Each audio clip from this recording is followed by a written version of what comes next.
Assalamualaikum warahmatullahi wabarakatuh. Teman-teman, bagaimana kabarnya pada hari ini? Insyaallah dalam keadaan sehat walafiat ya. Hari ini kita masuk ke pembelajaran tematik tema 9 tentang benda-benda di sekitar kita. Sebelum belajar, kita berdoa dulu ya. Membaca doa belajar. Bismillahirrahmanirrahim.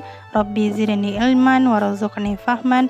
Rabbi shrahli sadri wa yassirli amri wahlul 'uqdatam min lisani yafqahu qawli. Membaca doa memohon kemudahan. Allahumma la sahlan illa ma ja'altahu sahlan wa anta taj'alul hazana idza syi'ta sahla.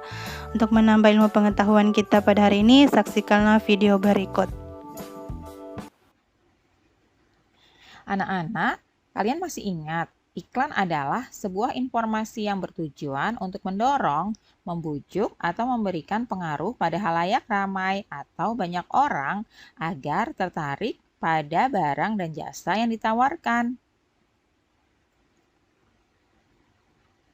Tujuan dari iklan adalah memberitahukan kepada halayak ramai tentang suatu produk atau jasa, kemudian memengaruhi halayak ramai tentang suatu produk atau jasa. Nah, tujuan lainnya menyarankan seseorang untuk membeli dan menggunakan suatu produk atau jasa yang diiklankan. Selanjutnya, memberikan informasi tentang produk atau jasa. Nah, yang terakhir, agar menarik halayak ramai untuk membeli produk atau jasa tersebut. Itulah beberapa tujuan dari iklan. Kemudian, ciri-ciri iklan yang baik dan benar itu antara lain informatif, yaitu berisi informasi yang dibutuhkan oleh halayak. Kemudian yang kedua, komunikatif, artinya iklan tersebut bisa menyampaikan hal-hal yang dibutuhkan oleh halayak ramai. Yang ketiga, bahasanya singkat dan padat. Selanjutnya, ciri yang keempat, iklan tersebut harus menarik. Anak-anak, bentuk iklan pun bermacam-macam ya. Yang pertama, bentuknya adalah iklan baris. Iklan baris yaitu iklan kecil atau singkat berisi penawaran atau informasi tentang sesuatu yang terdiri atas beberapa baris saja. Iklan baris disebut juga iklan mini. Berikut adalah contoh iklan baris pada koran. Pada iklan ini, iklannya berisi tentang sesuatu dan hanya beberapa baris saja. Yang kedua, iklan kolom. Iklan kolom adalah iklan yang pemuatannya memanfaatkan beberapa bagian kolom dari halaman surat kabar. Berikut adalah contoh iklan kolom pada koran. Jadi, pemuatannya hanya memanfaatkan bagian kolom dari halaman surat kabar ya. Anak-anak, udara merupakan benda yang tidak terlihat oleh mata, namun sangat dibutuhkan oleh manusia dan makhluk hidup lainnya. Udara yang bersih dan sehat adalah udara yang kaya akan oksigen. Benda lain yang tidak kalah penting bagi manusia adalah air. Air sangat dibutuhkan untuk kebutuhan sehari-hari.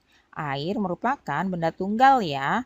Akan tetapi sebenarnya air terbentuk atas zat hidrogen dan oksigen.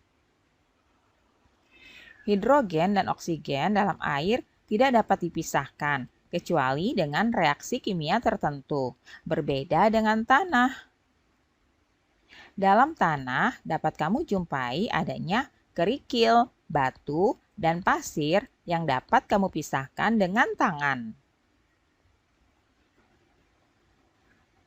Berikut ini adalah jenis-jenis materi. Yang pertama adalah zat tunggal. Zat tunggal merupakan zat yang terdiri dari sejenis materi saja. Zat tunggal juga dapat disebut zat murni. Nah, yang termasuk dalam zat tunggal itu adalah unsur. Unsur merupakan zat tunggal yang tidak dapat diuraikan menjadi zat lain yang lebih sederhana. Contohnya adalah besi, emas, aluminium, karbon, nitrogen, tembaga, perak, seng, dan oksigen. Nah, zat tunggal yang kedua adalah senyawa. Senyawa terbentuk oleh perikatan kimia dari dua atau lebih jenis unsur.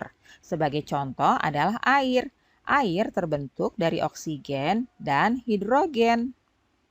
Contohnya air putih, garam dapur, gula pasir, dan asam cuka. Itulah tadi jenis-jenis zat tunggal. Selanjutnya, selain ada zat tunggal, ada pula zat campuran. Campuran adalah gabungan dari dua zat atau lebih yang sifat asalnya tidak hilang sama sekali. Campuran dapat dibentuk dari gabungan unsur dengan unsur, senyawa dengan unsur, atau senyawa dengan senyawa. Contohnya adalah air laut, air sungai yang kotor, air kopi, air teh, larutan garam, larutan gula, sirup buah, baja, kuningan, udara, dan tanah. Nah, anak-anak, sekarang ayo kita berlatih ya. Agar kamu lebih memahami tentang zat tunggal, lengkapilah tabel penggolongan unsur dan senyawa berikut ini. Di sini sudah ada sebuah tabel yang berisi tentang beberapa nama zat. Kalian tentukan ya, apakah zat-zat tersebut termasuk unsur atau senyawa. Anak-anak, kalian masih ingat seni rupa daerah adalah cabang seni rupa. Seni rupa daerah memiliki suatu ciri khas dari latar belakang sejarah suatu wilayah. Seni rupa daerah memiliki perbedaan dengan karya seni daerah lainnya. Karya seni rupa daerah dipengaruhi oleh corak seni tradisional. Karya seni rupa dua dimensi berupa karya tekstil, misalnya kain batik, kain tenun, dan kain songket. Sedangkan karya seni rupa tiga dimensi contohnya adalah ukiran kayu, keramik, dan juga patung. Nah, secara umum karya seni rupa daerah memiliki ciri-ciri sebagai berikut ya. Yang pertama bersifat kedaerahan. Yang kedua dipengaruhi oleh budaya dan latar belakang sejarah suatu wilayah. Antara lain mengandung simbol-simbol dan bermakna. Kemudian seringkali digunakan untuk upacara adat, agama, atau kebutuhan sehari-hari. Selain itu, dibuat dari bahan alam yang berasal dari lingkungan sekitar. Ciri yang ketiga, corak dan motifnya dipengaruhi oleh kondisi fisik atau geografi suatu daerah. Dipengaruhi juga oleh corak seni tradisional masyarakat setempat. Itulah ciri-ciri karya seni rupa daerah. Anak-anak, fungsi karya seni rupa daerah dibedakan menjadi fungsi individual dan juga fungsi sosial. Fungsi individual antara lain sebagai media untuk mengekspresikan jiwa, emosi, dan mencerminkan segala sesuatu baik suka, duka, dan marah. Selain itu, karya seni juga sebagai media mengekspresikan cita-cita, pandangan hidup, watak, bentuk, corak bahan, dan juga teknik. Selain fungsi individual, ada juga fungsi sosial. Di antaranya adalah sebagai media pendidikan, sebagai media hiburan atau refreshing, sebagai media komunikasi, dan sebagai media keagamaan. Nah, anak-anak, itulah tadi fungsi individual dan juga fungsi sosial pada karya seni rupa daerah. Nah, berdasarkan jenisnya, seni rupa daerah terbagi menjadi dua, yaitu seni murni dan seni terapan. Seni rupa murni merupakan karya seni rupa yang mengutamakan segi keindahan tanpa memperhatikan fungsi. Contohnya lukisan dan patung.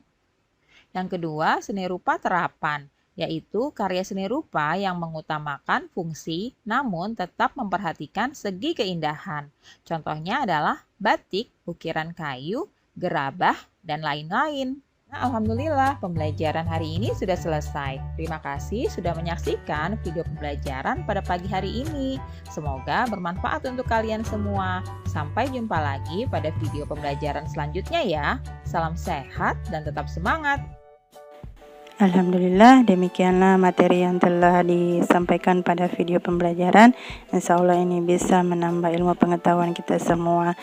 Saya akhiri pertemuan pada hari ini dengan sama-sama melafazkan hamdalah. Alhamdulillahirabbil alamin. Wassalamualaikum warahmatullahi wabarakatuh.